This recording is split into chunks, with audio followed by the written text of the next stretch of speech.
Welcome to Echoes from the Basement, an X-Files podcast.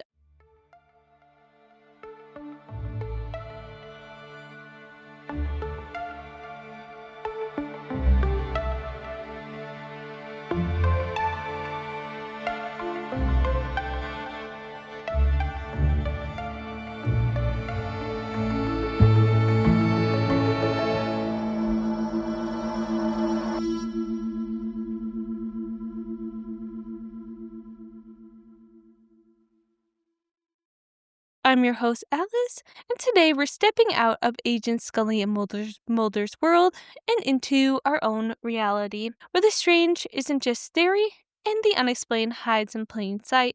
This is Mini X-Files Case 4. It's just another night in Louisiana. The frogs croak, the mosquitoes buzz, and the swamp beautifully glows under the moonlight. The stars flicker above, and in the distance, you hear some jazz music being played. You only thought you had to worry about alligators in the swamp until you hear it howl. There are no werewolves in Louisiana. Oops, I meant wolves. The howling grows louder. You turn around and see a wolf, but something is off. Standing before you is a creature. It's walking on its two legs. It's snarling and showing every sharp tooth in its mouth. This is the Rougarou, the werewolf of Louisiana, and it's coming for you. Hey everyone, we're talking about the werewolf of Louisiana. I want to shout out my sources. It's the Pelican State of Mind. I will put the link in the description below. Now, New Orleans is known for the strange and unusual. There are rumors of voodoo, vampires, and the most delicious food you will probably ever eat, especially the beignets and the Mardi Gras cake. I wanted to share some of my time that I spent in New Orleans and the experiences I had. I went to PJ's, which is a local coffee place, and they serve probably the best coffee ever. I then want to shout out the Vampire Cafe. The food is delicious there, and the drinks come in a blood bag. Two more places I would like to shout out are the Sacred Grinds, a coffee shop right next to a cemetery. So you can grab your coffee and sit out on the patio area and enjoy the view of dead people. My last one would be, what was the last one? I can't remember. But I also went to Mardi Gras as well, and I had a very fun time. I went to go and catch the beads right before somebody else did. He looked so disappointed. Anyway, I had a great time there and I miss it. The only thing that I do not miss about New Orleans is the heat and the humidity. It not only gets extremely hot there, it gets humid as well. And it's not a dry humidity, it's wet. You come back inside and feel like you're soaking wet.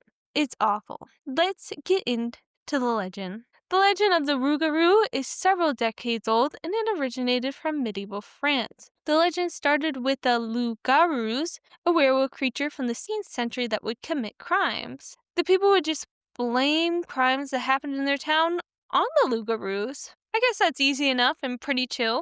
They would say, your house burnt down? Loups-garous. Your horse was stolen? Loups-garous. You were kidnapped? Loups-garous. They basically blamed everything on them. The townspeople of France would also have trials to see if somebody was a Loups-garou.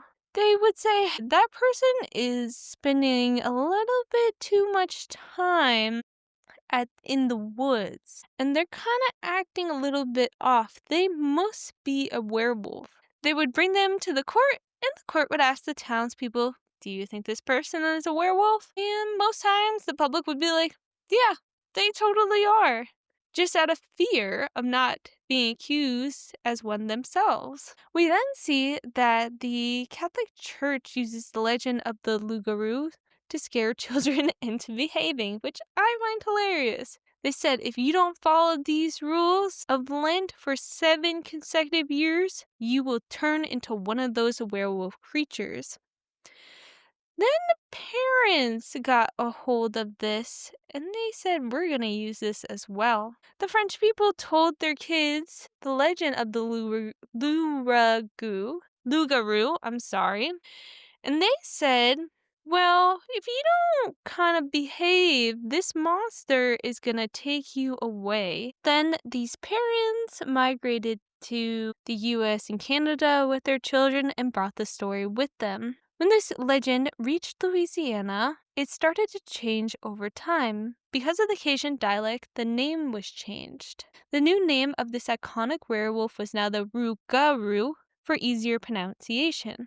The creature lives in the swamplands of New Orleans. The legend states that the Rougarou will hunt down anyone who doesn't follow the rules of Lent. Another part of the lore involves a curse. The Rougarou is actually a 101-day curse, and in order to break it, you have to pass it on to somebody else. The curse is usually done by a local witch doctor, which comes from voodoo. In order to protect yourself against the Rougarou, you have to lay 13 small objects by your door. When the cursed person changes and they become a wolf, they have to count these objects. The Rougarou only know how to count to 12, and after that they get confused and keep counting until the sun goes up and they are forced to leave.